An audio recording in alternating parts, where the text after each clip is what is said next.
আপনার বক্তব্য আল্লাহ ভরসা অনেক শুনেছি। মোবাইল চালু যদি করি আল্লাহ ভরসা, তাহলে শুনতে পাই। আপনার আল্লাহ ভরসার একটা বক্তব্য আমাদের মনে আছে।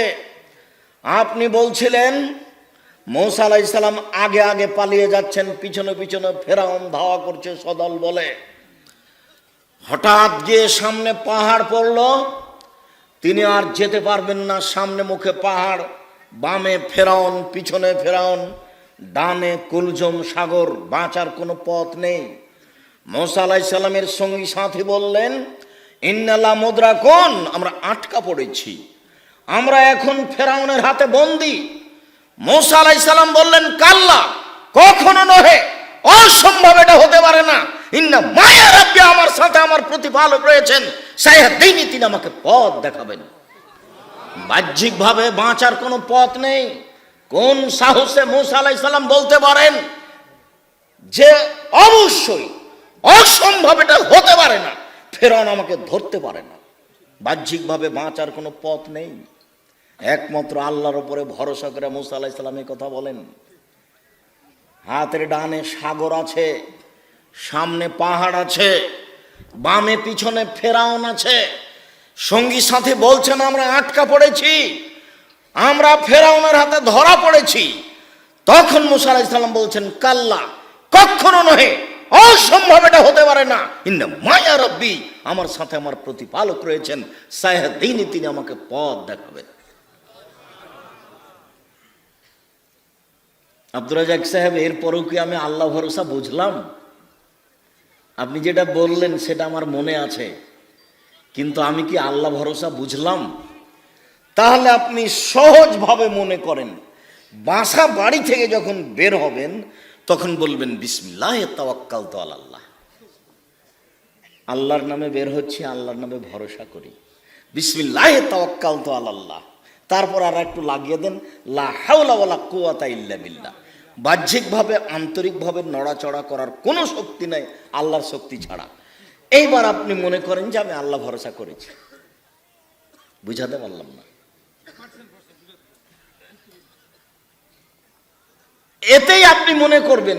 এবার যখন কোনো কাজ করবেন, কে যখন বলবে যে এটা করে দিতে হবে, তখন আপনি বলবেন না যে করব, আপনি বলবেন করব ইনশাআল্লাহ। এই দুটা পথে আপনি ধরে নেন যে আমি এখন আল্লাহর উপরে ভরসা করে আছি। এটা হবে সহজ। কোনোদিন নিজে বলবেন না, ছেলে বলছে আব্বু আমার জন্য কলম আনবেন, বলবেন না যে আনবো। কিভাবে বলবেন? আনবো ইনশাআল্লাহ। তাহলে কাজটা আপনার উপরে থাকলো না, হোক আর না হোক।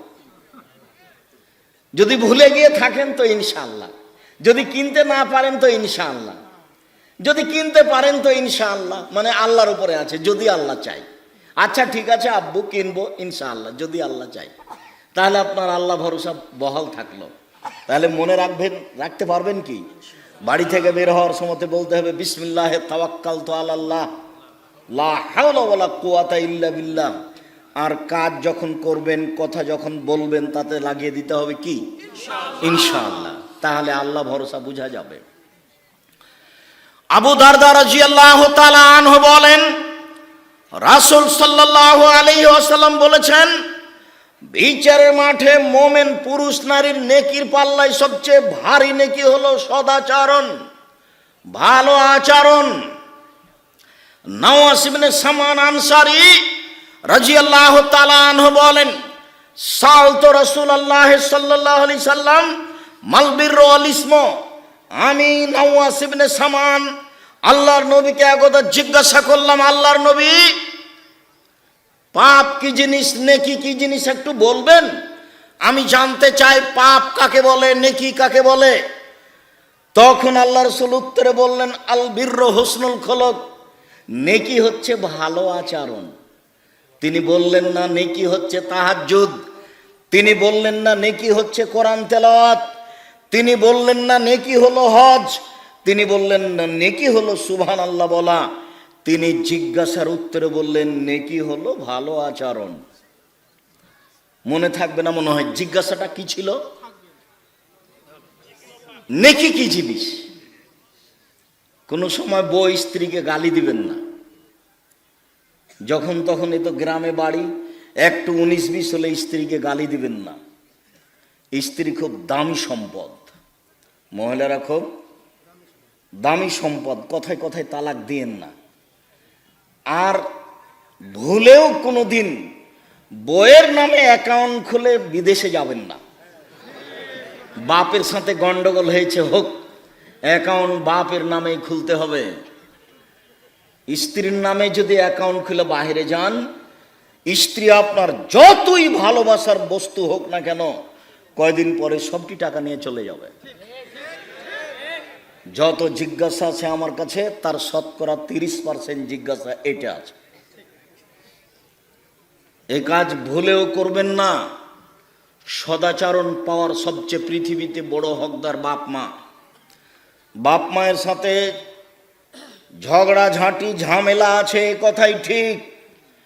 এরপরেও বাপ মা আমার ভালো আচরণ সবচেয়ে বেশি পাবে, কথাও ঠিক। কোনোদিন বাপ মায়ের মুখের উপরে রাগ করে কিছু বলে কিছু সফলতা আনার চেষ্টা করিয়েন না।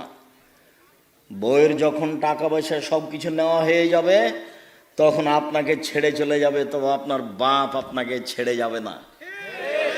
ছেড়ে যাওয়ার পথ তার কাছে নেই, ছেড়ে যাওয়ার পথ তার কাছে নেই। তবে বইয়ের সাথে স্ত্রীর সাথে ভালো আচরণ করবেন, কথায় কথায় তাকে তালাক দিন না। তালাক হলো মোলা তুলে খাওয়ার মতন, মানে তুললে গাছটা শেষ। আর শাক যদি উঠিয়ে উঠিয়ে খান তাহলে গাছটা আছে এখনো।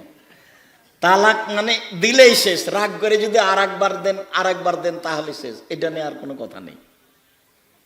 কাজেই যেটাই হোক, হইচই যাই হোক, তালাক দিবেন না, সদাচরণ করেন। রাসূল সাল্লাল্লাহু আলাইহি সাল্লাম বলেন, ইন্নাদ দুনিয়া কুল্লুহা মাতা ওয়া খায়রু মাতাই দুনিয়াল মারাতু সালেহা।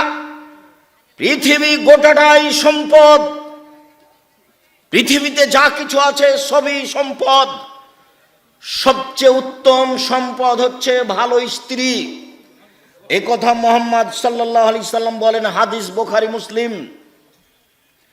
কাজে স্ত্রী এই পরিবারে শান্তি দেওয়ার বস্তু। এই পরিবারে প্রত্যেকটা জিনিস ভালো করে ঠিকঠাক করে সাজিয়ে রাখার বস্তু। ওই পারে সব কিছু ঠিক করে সাজিয়ে রাখতে। ওর অত অভিমান নিয়ে বিবেচনা করবেন না, ওকে ভালোবাসার চেষ্টা করবেন।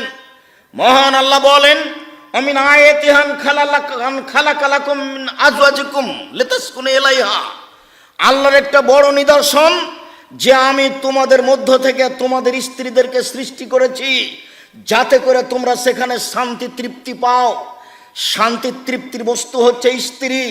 মারলে শান্তি তৃপ্তি থাকে না, গালি দিলে শান্তি তৃপ্তি থাকে না, ঝগড়াঝাঁটি করলে শান্তি তৃপ্তি থাকে না। ধৈর্যের পরিচয় দিয়ে চলতে হয়। আপনাকে একটা দৃষ্টান্ত দেখায় আমি। আল্লাহ রাসূল এক স্ত্রীর কাছে ছিলেন, আয়েশার কাছেই ছিলেন। অন্য এক স্ত্রী একটু তরকারি দিয়ে পাঠালছে বাটিতে করে। তো বাটিতে দেওয়াটা আয়েশা রাদিয়াল্লাহু তাআলা না সহ্য করেননি। ওই কাজের মেয়ের হাতে বাড়ি দিয়ে বাটিতে ফেলে ভেঙে দিয়েছে, তরকারিও পড়ে গেছে। তা আল্লাহ রাসূল আয়েশাকে মুখ দিয়ে কিছু বললেন এটা বোঝা গেল না। আয়েশা বাটিটাকে তিনি উঠিয়ে জোড়া লাগালেন, জোড়া লাগিয়ে বাটি রেখে দিলেন। আর একটা আয়েশা রাদিয়াল্লাহু তাআলা নতুন বাটি একটু কিছু তরকারি দিয়ে পাল্টা ফিরিয়ে দিলেন, তিনি তাকে কিছু বললেন না। আপনি তো হলেন এই তো দাঁত ভেঙে দেবো, কি মনে হচ্ছে? মুখখানটা বন্ধ রাখবেন। স্ত্রীর সাথে খারাপ আচরণ করিয়েন না, সংসার সুন্দর হবে না। সম্মানিত দ্বীনি ভাই বোন, রাসূল সাল্লাল্লাহু আলাইহি ওয়াসাল্লাম বলেন, আয়েশা রাদিয়াল্লাহু তাআলা আনহা বলেন, আল্লাহর নবী বলেছেন, ইন্নামাল মুমিন লা ইউদরিকু বেহুসনে খুলুকিহি দারাজাতা সায়েমাল কায়েম। মানুষ তাহাজ্জুদ পড়ে যত নেকি পায়, মানুষ দিনে নফল রোজা সিয়াম পালন করে যত নেকি পায়, মানুষ ভালো আচরণে তত নেকি পায়। মানুষ তাহাজ্জুদ পড়ে যত নেকি পায়, মানুষ নফল সিয়াম রোজা থেকে যত নেকি পায়, মানুষ মানুষের সাথে ভালো আচরণ করে তত নেকি পায়। হাদিস বুখারী মুসলিম এ কথা মুহাম্মদ সাল্লাল্লাহু আলাইহি সাল্লাম বলেন। আব্দুল্লাহ ইবনে আমর রাদিয়াল্লাহু তাআলা আনহু বলেন, আরবাউন, চারটা জিনিস, এজা কুন্না ফিকা ফালা আলাইকা মা ফাতাকা বিনাদ দুনিয়া। চারটা জিনিস আছে যখন তোমার ভিতর, চারটা জিনিস আছে যখন সব কিছুই আছে তোমার, চারটা জিনিস নেই যার, কোনো কিছু নেই তার, চারটা জিনিস নেই যার, কোনো কিছু নেই তার, চারটা জিনিস আছে যার, সব কিছু আছে তার। এক, হুসন খালিকাতিন, ভালো আচরণ। চারটা জিনিসের একটা কি? ভালো আচরণ। আব্দুর রাজ্জাক সাহেব বাকি তিনটাও বলে রাখেন।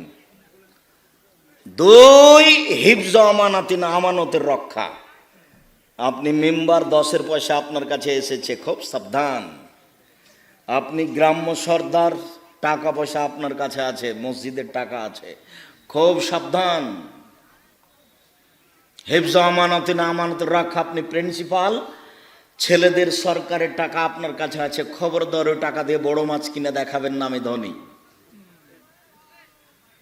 10-এর পয়সা গোখরা, গোমা, গামা সাপের চেয়ে অনেক বেশি খারাপ। একটা মানুষ জেনা করেছে, ক্ষমা সহজ। চুরি করেছে, ক্ষমা সহজ। একবার রাতে কান্নাকাটি করে বলল, আল্লাহ আমি পাপ করেছি, তুমি আমাকে ক্ষমা করো। আমার বয়স 80 বছরে একদিনও নামাজ পড়িনি, সালাত আদায় করিনি, আজ বলছি আমার ভুল হয়েছে, তুমি আমাকে ক্ষমা করো। আস্তাগফিরুল্লাহ ওয়া আতুবু ইলাইহি। আশা করছি নিষ্পাপ হয়ে দুনিয়া থেকে চলে যাবে ইনশাআল্লাহ। কিন্তু আপনি সরদারি করতে গিয়ে 10টা টাকা আত্মসাৎ করেছিলেন, এটা কি হবে? ভাইয়ের জমি দখল করে আছেন, দিচ্ছেন না, এটার কি হবে? বোনের জমি দখল করে আছেন, দিচ্ছেন না, এটা কি হবে? ছেলেটা জানে, ছেলেটা আপনাকে বহুদিন বলেছে, ছেলেটা আপনাকে বলেছে, আব্বা ভিক্ষা করে খেতে রাজি আছি, ফুফুর জমি খাবো না। ভিক্ষা করে খেতে রাজি আছি, ফুফুর জমি খাবো না। দাদা মারা গেছে, সকালে আপনি জমি পাবেন, বিকেলে আমার ফুফু ভাগ পাবে, এ কথা নয়। যখন আপনি পেয়েছেন তখনই আমার ফুফু পাবে, এ কথাই ঠিক। 10-এর পয়সা নষ্ট করে, মানুষের হক নষ্ট করে, বোনের হক নষ্ট করে, ছেলেদের হক নষ্ট করে জান্নাত কেনার চেষ্টা করেন না, জাহান্নামের সিদ্ধান্ত আগেই হয়ে আছে। হক নষ্ট পাপ, বদনামের পাপ, খুব বড় মহাপাপ। গোখরা সাপ দংশন করলে আপনি একাই মারা যাবেন। ওসর জাকাত ফেতরা না দিলে গোটা পরিবার মারা যাবে। 10-এর পয়সা ভক্ষণ করলে গোটা পরিবার মারা যাবে। বনের জমি না দিলে গোটা পরিবার মারা যাবে, কেউ রক্ষা পাবে না। আল্লাহর নবী বলেন, কুল্লু লাহমিন নাবাতা মিনাস সাওতে কানাতিন নার আওলা বিহি। যেই ছেলে মেয়ে আহাল পরিবার হারাম উপায়ে বাড়ে, এদের জন্য জাহান্নাম যথেষ্ট। এ কথা মুহাম্মদ সাল্লাল্লাহু আলাইহি সাল্লাম বলেন। তিনি বলেন, লায়াদ খোলুল জাসাদা গজিয়া বিল হারাম, লায়াদ খোলুল জাসাদল জান্নাত গজিয়া বিল হারাম। ওই শরীর জান্নাতে যাবে না যেই শরীর হারাম উপায়ে বাড়ে।